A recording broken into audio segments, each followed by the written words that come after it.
Que devient l'Église après la mort du pape et comment l'Église va fonctionner sans le pape? Pour comprendre ces questions, le reporter de Moto TV et de RMBB ont échangé avec l'abbé Thomas Bissambali ce mardi 22 avril et jour après la mort du pape François.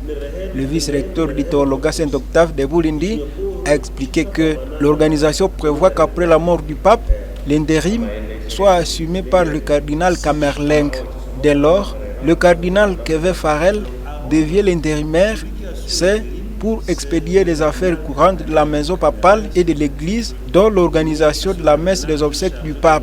Alors à Rome, celui qui assure l'intérim, c'est le cardinal Kamerleng. Kamerleng, c'est un titre donné à ce cardinal qui est chargé de la maison papale pour des affaires courantes du pape quand celui-ci meurt. C'est lui qui va expédier les affaires courantes. Il ne peut pas prendre de décisions importantes concernant la vie de l'Église. Il va seulement s'occuper des affaires courantes.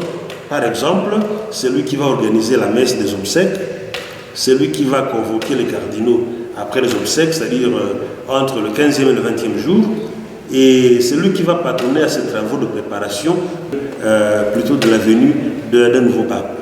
Monsieur l'abbé Thomas Bissambali indique que pendant les moments de consécration, l'on va omettre la prière pour le pape jusqu'à ce qu'il y ait un nouveau.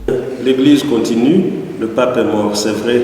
Dans le canon de la messe, les prêtres vont omettre la partie où ils citent le pape. Ils vont donc dire, par exemple, souviens-toi, notre évêque tel, tous les évêques, les prêtres, les diacres, ils ne mentionnent plus le pape.